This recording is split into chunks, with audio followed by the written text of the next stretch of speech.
Taurus. My name is Audrey Alison, and this is your June 2014 forecast for the month. Thanks for tuning in, and thank you so much for subscribing and liking and sharing and Google Plusing me and all of that on YouTube. I really appreciate it.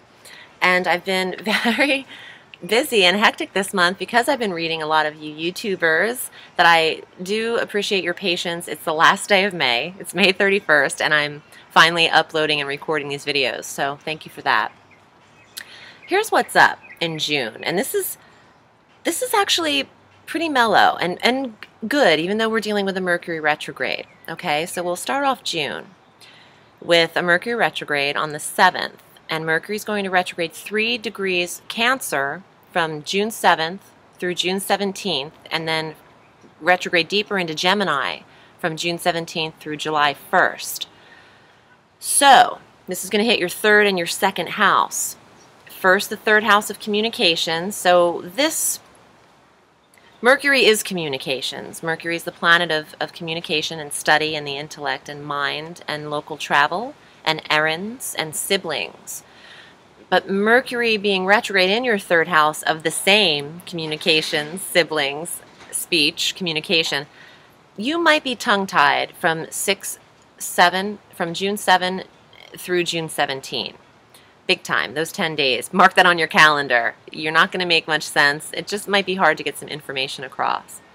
And then on the 2nd half of that retrograde, it'll affect your income of finances for the last week and a half to 2 weeks. Just slow it down. It's not going to destroy them. But Mercury wants us to revise, rewrite, rethink, and reanalyze, review, relax, edit our budget, our 2nd house. Not always, but in the 2nd house it would mean that. Budget, finance, how you're earning your money, who's got your money, have you been paid yet, something like that. It might be a slower delay in receiving funds or a check that you're waiting for, etc. Not a drastic retrograde, though. It's the 2nd one we have annually, which is mild. The one we have in October is a lot more stress and tension there. So this one is not drastic, but you might be misunderstood or there might be delays, especially if you're a Taurus who's traveling. Keep that in mind. Travel I wouldn't recommend the last 3 weeks of June. Mercury will clear his shadow officially in this retrograde on the 26th of July. So technically he's direct on the 1st of July, but to really hone it in, to be super smart, for those real astrologers out there who follow the planetary aspects to the T, July 26th is when you want to book your foreign and local travel. Okay, if you can. I know that you got to live your life. You got to do what you got to do. But if you can, hold off. On June 9th, Neptune retrogrades at 7 degrees Pisces. Now, here's what's up with this. This is going to affect your 11th house. Pisces is your 11th house, okay? Neptune is the planet of illusion and rose-colored glasses and fogginess and haziness, nebulous energy, disillusioned energy, also addiction and vices and drugs and alcohol. When Neptune retrogrades, it's actually doing the reverse of what he does direct. He actually sees things more clearly in this 11th house of friendships. You'll see things more clearly in your 11th house of groups, organizations, goals, hopes, and wishes. So you might have been really confused as to who your friends were lately, or if you're in the right groups or you're in the right fit for an organization. But now, on the 9th, when Neptune retrogrades, there's a cloud that's lifted. You're like, I can see clearly now. This is a good thing. You'll recognize some friends for who they really are, that you might have to make some decisions after that, too, because you might be like, I don't know why I'm hanging out with this cat. So you might just make some changes there as well. It's not a negative thing. I like a Neptune retrograde. Now, Chiron, the asteroid who is the wounded healer, Chiron is also stationed now with Neptune in this 11th house. And Chiron is also retrograding with Neptune, but on the 20th of June. They'll both be retrograde. Now, you could be healing from some friendships that have let you down with those two together. You could also be getting rid of friends in your life who you feel are addicts or using you as some sort of vice. Or, you know what, this is interesting. You could become very aware of friends who are in your life for the wrong reasons, or just sitting on your couch smoking all your grass and drinking all your beer. But there is some form of healing that you're going to come in tune with in this 11th house with Pisces here. So keep your eyes and ears open for that. Now we have our full moon on the 13th of June, which is 22 degrees Sagittarius. And this, I like this full moon. This is in your 8th house. This is shared resources. It's also death and change and sex. But a full moon brings an ending, okay? So on the 13th, you could actually, full moons bring a culmination or things to a head. You could find, unfortunately, you could receive news of someone's passing at that time, but you could also receive shared resources at that time. It doesn't have to be all of them at once. It could be one aspect of the 8th house or another. It could be a cumulative effect, but it could be that you're finding out that someone is or is not willing to invest something in you as far as financial shared resources. However, there's positive money support to come, and I'll get to that in a minute.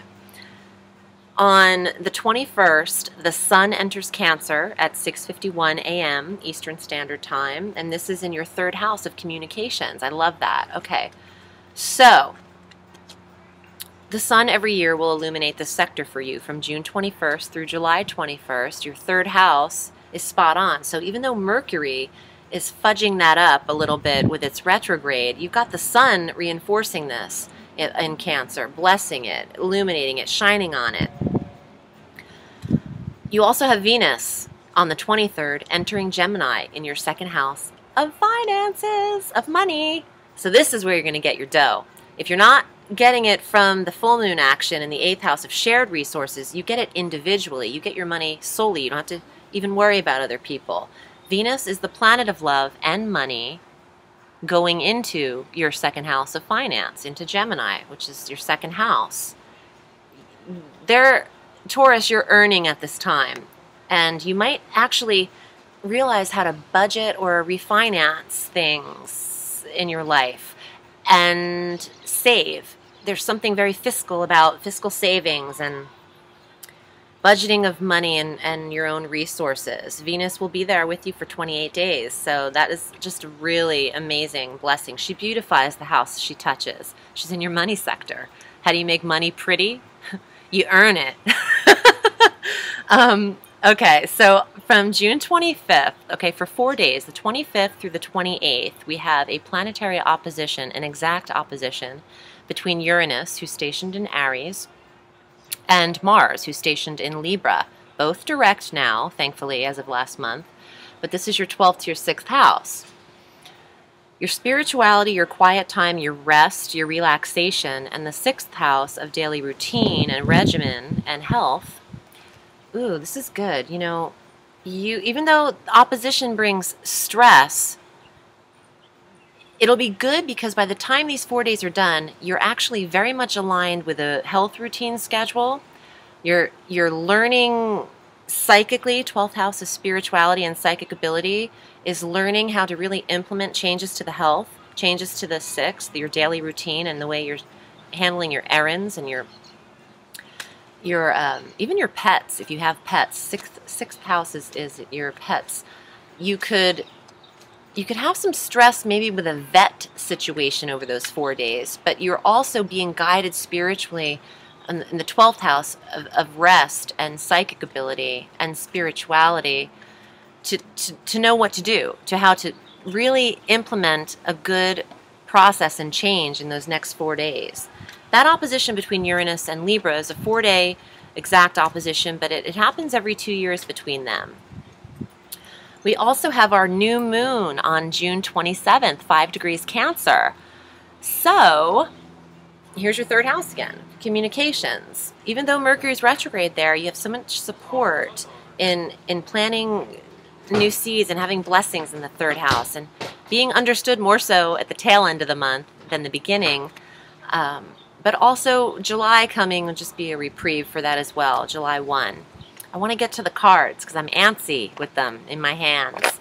Let's get to it. Let's see what's happening. Oh, and also Taurus, if you'd like a reading with me, I've read tarot for 20 years.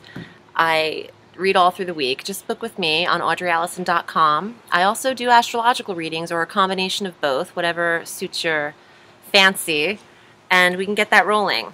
All right, this card's come up 4 times out of 12 signs. King of Vessels, psychic ability, 12th house, spirituality. You're going to hone it in on this retrograde. There's not a lot of action, activity. You know, it's rest time. June is a down month. It's time to recuperate. Okay. I don't like this card. However, being rejected or having rejection or loss, you know, I never like to go here in a reading. I always like to think that the glass is half full. But I do have to say, with that 8th house, full moon in your 8th house, you could actually hear of someone passing that's older, or this could be a personal rejection when it comes to maybe an interview or a job that you had applied for. You thought you would really get it or hear back from, and you didn't. You feel a sting. It's a loss or a rejection, but I feel like you're being led in the right direction. Not everything that we're rejected from is a negative. Sometimes the universe knows better than you and is picking you up and putting you in a better position. We see things on a very linear plane as human beings. But there's larger forces governing a lot of these events, I believe, and I've seen. So I say there's a sense of protection with this loss. You have to go with it. You won't have a choice. Let me pull some more.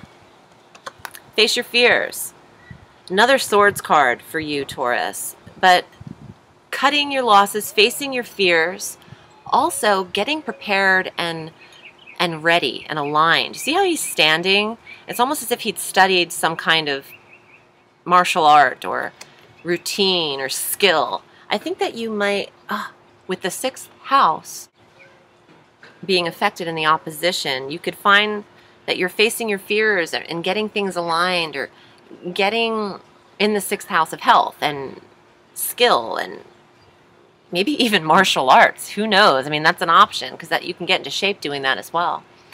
But I feel like this is more of cutting your losses, not holding on to what no longer suits you. You're outgrowing some things as well. The Hierophant.